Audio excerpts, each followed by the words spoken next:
Business તો તમે શરૂ કરી દીધો બરાબર, પણ તમે બિઝનેસમાં એ વસ્તુ વિચાર કર્યો કે મેં કાપડનો બિઝનેસ શરૂ કરી દીધો, ઇન્વેસ્ટમેન્ટ કરી દીધું, સમય પણ આપી દીધો, પણ મારા કસ્ટમર કેમ નથી વધતા, મારું પ્રોફિટ કેમ નથી વધતું, મારો જે કાપડનો બિઝનેસ છે એ હું નેક્સ્ટ લેવલ પર કેમ નથી પહોંચી શકતો, એ વસ્તુનો વિચાર, એવા પ્રશ્ન તમને પણ થતા હશે બરાબર ને. સારા મેન્યુફેક્ચરર સાથે જોડાઓ જ્યાંથી તમને ફેક્ટરી રેટ પર તો બધું પ્રોડક્ટ મળે જ, પણ તમારું જે વચ્ચેનું કમિશન છે ને એ નહીં જશે, કારણ કે તમે ડાયરેક્ટ મેન્યુફેક્ચરર સાથે જોડાઓ છો. માર્કેટિંગ એટલે તમે કોઈ પણ પ્રોડક્ટ લાવ્યા, કોઈ પણ વસ્તુ લાવ્યા, તેનું માર્કેટિંગ કરવું ખૂબ જ જરૂરી છે. આજકાલ ઓનલાઈન પ્લેટફોર્મ કેટલા ચાલે છે જે તમને પણ ખબર છે. કોઈને પણ તમે જો ને રસ્તામાં ચાલતા હોય, ગાડી ચલાવતા હોય, કશે પણ બેઠા હોય, શાંતિથી ફ્રી બેઠા હોય ને એટલે બધા ફોન ખોલીને ખાલી સ્ક્રોલ કરો બરાબર ને. સ્ક્રોલ કરે એનો મતલબ ઓનલાઈન માર્કેટિંગ અત્યારે ખૂબ ટ્રેન્ડમાં ચાલી રહ્યું છે. તમે જે પણ કલેક્શન લાવો છો, ન્યૂ કલેક્શન લાવો છો, ટ્રેન્ડની હિસાબે જે પણ કલેક્શન લાવો છો ને તે કલેક્શન તમે છે ને તમારા સોશિયલ પ્લેટફોર્મમાં નાખો. એટલે કે ઇન્સ્ટાગ્રામ થઈ ગયું ને તો ઇન્સ્ટાગ્રામમાં સ્ટોરી લગાવો.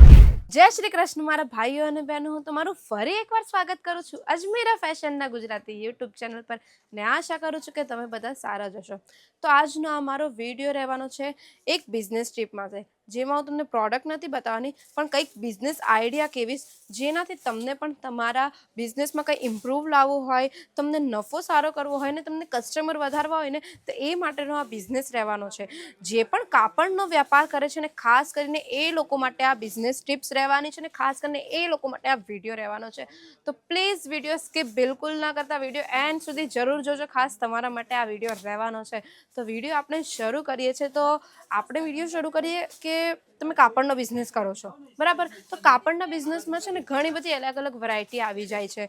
કોઈક શોપ નાખીને બિઝનેસ કરે છે, કોઈ ઘરેથી બિઝનેસ કરે છે, કોઈ ફેરી લગાવીને બિઝનેસ કરે છે, અથવા તો કોઈ પાર્ટ ટાઈમ બિઝનેસ કરે છે. પાર્ટ ટાઈમ બિઝનેસ એટલે કે જોબ તો કરે જ છે પણ સાથે સાથે એ જે જોબ કર્યા બાદ સાંજે જ્યારે ફ્રી થાય છે તો પાર્ટ ટાઈમ પણ કાપડનો બિઝનેસ કરતા હોય છે. ઘણા લોકોની બુટિક હોય છે અથવા તો ઘણા લોકોના શોરૂમ્સ પણ હોય છે બરાબર.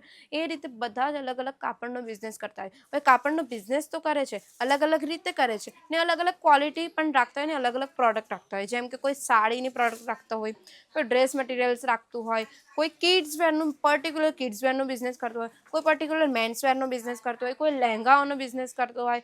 એવી રીતે બધા અલગ અલગ બિઝનેસ કરતા હોય છે. બિઝનેસ તો તમે શરૂ કરી દીધો બરાબર, પણ તમે બિઝનેસમાં એ વસ્તુ વિચાર કર્યું કે મેં કાપડનો બિઝનેસ શરૂ કરી દીધો, ઇન્વેસ્ટમેન્ટ કરી દીધું, સમય પણ આપી દીધો, પણ મારા કસ્ટમર કેમ નથી વધતા, મારું પ્રોફિટ કેમ નથી વધતું, મારો જે કાપડનો બિઝનેસ છે એ હું નેક્સ્ટ લેવલ પર કેમ નથી પહોંચી શકતો, એ વસ્તુનો વિચાર, એવા પ્રશ્ન તમને પણ થતા હશે બરાબર ને. તો પહેલાં આપણે વાત કરીએ કે કસ્ટમર સાયકોલોજીની. કસ્ટમર તમારી દુકાનમાં તો આવે છે, સાડી વેચો છો તો સાડી પસંદ પણ કરી લે છે, પણ સાડી એ લઈને નથી જતા, ખાલી જોઈ લે છે, જોઈને મૂકી દે છે ને જતા રહે છે બરાબર ને. તો આ જ વસ્તુ આપણે સુધારવાનું છે કે તમારા દુકાનમાં કસ્ટમર આવીને પાછું કેમ જતું રહે છે. તો એમાં છે ને તમારો કોઈક જગ્યા તમે કંઈક ફોલ્ટ કરી રહ્યા હો, કોઈક તમારાથી કંઈક પ્રોબ્લેમ થતું હોય એટલે કદાચ તમારા કસ્ટમર જતા રહે છે. તો એમાં સૌથી પહેલી વાત આવી જાય છે કસ્ટમર કેમ જતા રહે, ખાસ કરીને તમારા બિહેવિયર હિસાબે.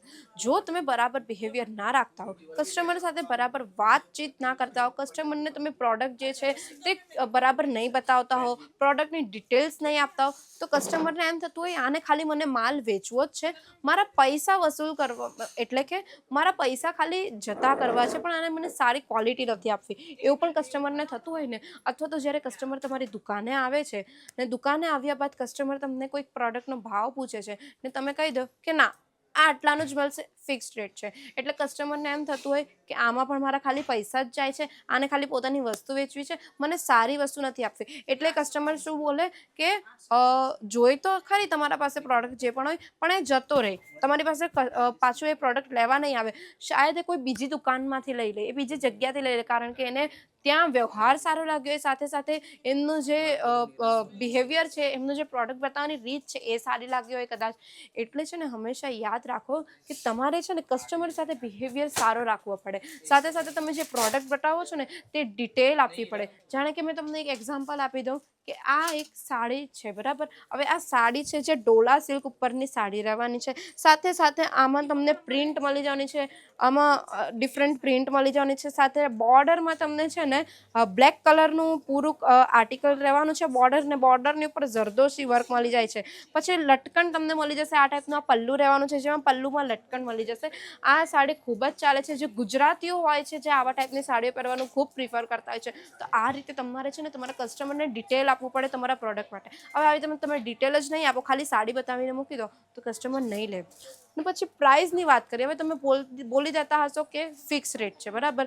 તો એવું નહીં બોલવાનું, કસ્ટમરને એમ સમજાવવાનું કે મેડમ ફિક્સ રેટ તો છે, પણ સાથે સાથે અમારે પ્રોડક્ટની ક્વોલિટી જુઓ.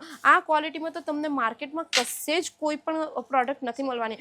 આવી ક્વોલિટી માર્કેટમાં નહીં મળશે. તમને લો રેટ મળી જશે, આ પ્રોડક્ટ પણ મળી જશે, પણ સેમ ટુ સેમ નહીં મળશે. એમાં ક્વોલિટીમાં ડિફરન્ટ હોય, કાપડમાં ડિફરન્ટ હોય, એ રીતે. એટલે તમારે આ ધ્યાન રાખવાનું. ખાસ કરીને પહેલો પોઈન્ટ તો આ જ છે કે તમારે કસ્ટમર સાથે બિહેવિયર સારું રાખવું પડે. તો હવે વાત કરીએ આપણે બીજા પોઈન્ટની. તો બીજો પોઈન્ટ રહેવાનું છે કે કેવા મેન્યુફેક્ચરર સાથે જોડાઈને તમે આ બધા પ્રોડક્ટ રાખો છો, કેવી ક્વોલિટીનું પ્રોડક્ટ રાખો છો, બરાબર. તો એ ખાસ પોઈન્ટ રહેવાનો છે. કારણ કે તમે નાના મોટા હોલસેલર સાથે જોડાઈને તો તમે પ્રોડક્ટ લઈ લો છો, પણ જે નાના મોટા હોલસેલર સાથે તમે જોડાવો છો એની પાસે અલગ અલગ ક્વોલિટીનું પ્રોડક્ટ હોય છે, અલગ અલગ રેટનો પ્રોડક્ટ હોય છે. તો એના કરતાં તમે એક સારા મેન્યુફેક્ચરર સાથે જોડાવો જ્યાંથી તમને ફેક્ટરી રેટ પર તો બધું પ્રોડક્ટ મળે જ, પણ તમારું જે વચ્ચેનું કમિશન છે ને એ નહીં જશે, કારણ કે તમે ડાયરેક્ટ મેન્યુફેક્ચરર સાથે જોડાવો છો. હવે તમે કોઈ નાના મોટા હોલસેલર સાથે જોડાવો ને, એમાં તમને ક્વોલિટીનો તો ફરક પડી જ જાય, પણ સાથે સાથે છે ને ક્વોલિટીનો તો ફરક પડી જ જાય, પણ સાથે સાથે તમે જે હોલસેલર સાથે જોડાવો તો એમાં એનું કમિશન લાગેલું હોય. એટલે કે આવા જવાનું ભાડું, પછી જે પણ પ્રોડક્ટ લે છે પ્રોડક્ટનું એનું એક્સ્ટ્રા માર્જિન, સાથે સાથે એની શોપનું જે પણ લાઇટ બિલ વગેરે હોય એ બધું જ કમિશન એ જોડીને પછી તમને પ્રોડક્ટ આપે છે. તો તમારો નફો ત્યાં જ ઠપ થઈ જાય છે. તમારો નફો તમે માર્જિન કમાવી જ નથી શકતા. એટલે હંમેશા કહું છું એક સારા મેન્યુફેક્ચરર સાથે જોડાવો અને સારી પ્રોડક્ટ તમારી દુકાનમાં મૂકો, જેથી કરીને તમને ફેક્ટરી રેટ પર તો આ બધા કલેક્શન મળી જ જશે, ને સાથે સાથે ક્વોલિટી સારી મળશે, ને સાથે સાથે એ જે તમારા કસ્ટમર છે ને એકવાર તો આવશે જ, પાછા બીજી વાર રિપીટ પણ થશે, ને બીજા 4 કસ્ટમર લઈને પણ આવશે. તો એટલે કહું છું હંમેશા સારા મેન્યુફેક્ચરર સાથે જોડાવો. હવે ત્રીજી વાત કરીએ આપણે માર્કેટિંગની, બરાબર. માર્કેટિંગ એટલે તમે કોઈ પણ પ્રોડક્ટ લાવ્યા, કોઈ પણ વસ્તુ લાવ્યા, તેનું માર્કેટિંગ કરવું ખૂબ જ જરૂરી છે. આજકાલ ઓનલાઈન પ્લેટફોર્મ કેટલા ચાલે છે જે તમને પણ ખબર છે. કોઈને પણ તમે જો ને રસ્તામાં ચાલતા હોય, ગાડી ચલાવતા હોય, કશે પણ બેઠા હોય, શાંતિથી ફ્રી બેઠા હોય ને, એટલે બધા ફોન ખોલીને ખાલી સ્ક્રોલ કરે, બરાબર ને. સ્ક્રોલ કરે એનો મતલબ ઓનલાઈન માર્કેટિંગ અત્યારે ખૂબ ટ્રેન્ડમાં ચાલી રહ્યું છે. તમે જે પણ કલેક્શન લાવો છો, ન્યૂ કલેક્શન લાવો છો, ટ્રેન્ડની હિસાબે જે પણ કલેક્શન લાવો છો ને, તે કલેક્શન તમે છે ને તમારા સોશિયલ પ્લેટફોર્મમાં નાખો. એટલે કે ઇન્સ્ટાગ્રામ થઈ ગયું ને, તો ઇન્સ્ટાગ્રામમાં સ્ટોરી લગાવો, પોસ્ટ નાખો, વિડીયોઝ બનાવો કે તમારા પાસે આવા કલેક્શન્સ આવ્યા છે. ફેસબુક પર નાખો, પછી પિન્ટરેસ્ટ પર નાખો, પછી વોટ્સએપ હોય ને તો વોટ્સએપમાં તમારા જે ગ્રાહકો છે એ ગ્રાહકોનું એક પર્ટિક્યુલર ગ્રુપ બનાવો. એમાં ગ્રુપમાં તમે કલેક્શન નાખી શકો છો કે મારા પાસે આ ટાઈપના કલેક્શન્સ છે. સ્ટેટસ નાખો.